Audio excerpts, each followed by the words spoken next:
Dhaka college, science lab, Jagannath বিশ্ববিদ্যালয় ও আলিয়া মাদ্রাসা এলাকায় ছাত্রদল ও শিবিরের মধ্যে কয়েক দফা সংঘর্ষ হয়েছে। পরিস্থিতি নিয়ন্ত্রণে মোতায়েন করা হচ্ছে অতিরিক্ত পুলিশ। এ নিয়ে ঢাকা কলেজ থেকে সরাসরি যুক্ত হচ্ছেন সহকর্মী জাবেদ আবদুল্লাহ। জাবেদ, এই মুহূর্তে ঢাকা কলেজ ও সায়েন্স ল্যাবের পরিস্থিতি কেমন দেখছেন?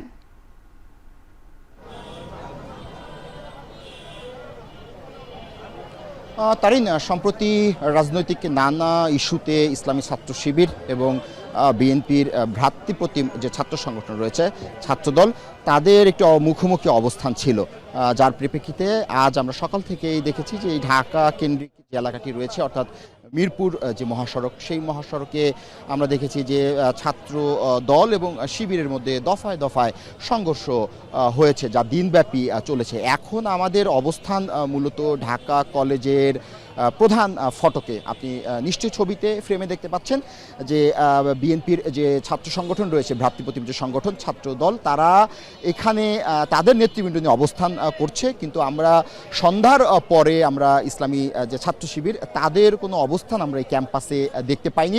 একটু বলে রাখি, এর আগের যে ঘটনা, সেই দফায় দফায় সংঘর্ষে 10 জন ছাত্রনেতা আহত হয়েছে বলে কিন্তু আমরা জানতে পেরেছি। এটি নিয়ে ছাত্রদল আমাদের কাছে অভিযোগও করেছে।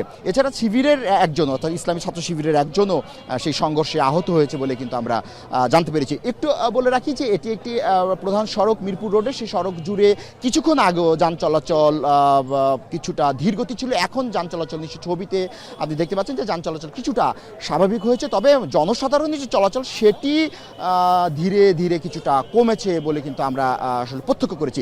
এর পাশাপাশি একটু বলে রাখি যে দুই পাশে, অর্থাৎ নীলখাতের ওই প্রান্তে এবং অপর দিকে উত্তর দিকে সিটি কলেজের সামনে বিপুল সংখ্যায় পুলিশ কিন্তু এর মধ্যে মোতায়েন করা হয়েছে।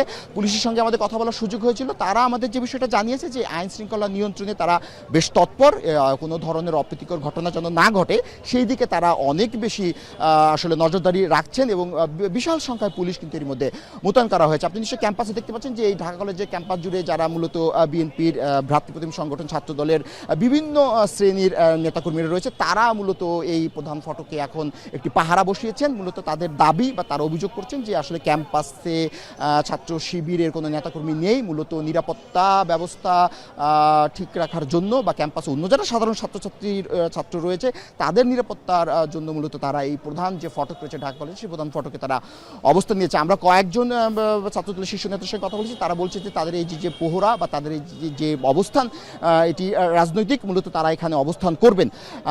একজন শীর্ষ নেতা আমাদেরকে জানিয়েছে যে একেবারে ছাত্রদলের যে উচ্চ পর্যায়ের যারা রয়েছে, যে সকল নেতারা রয়েছে, তাদের নির্দেশনা না আসা পর্যন্ত তারা এই ক্যাম্পাসে অবস্থান করবেন। একটু বলে রাখি যে পরিস্থিতি এখন পর্যন্ত কিছুটা উত্তপ্ত। প্রত্যেকটি নেতাকর্মী যারা এখানে রয়েছে ছাত্রদলে, তাদের হাতে দেশীয় যে সাধারণত যে লাঠি সোটা যা থাকে সেটি আছে, তারা সেগুলো নিয়েই মূলত এই যে তাদের প্রধান যে ফটক, সেই প্রধান ফটকে তারা অবস্থান করছে এবং এই অবস্থান তাদের রাত ব্যাপী চলবে বলে কিন্তু কোনো নেতা আমাদেরকে জানিয়েছেন। তবে এই নিয়ে আশপাশের একটু বাড়তি একটু তথ্য যদি দিতে চাই, সেটি হলো যে যেহেতু নিউ মার্কেট, এখানে বিশাল সংখ্যায় বিপণী বিতান রয়েছে, বাণিজ্যিক কেন্দ্র রয়েছে, দোকানপাট, শপিং মল রয়েছে।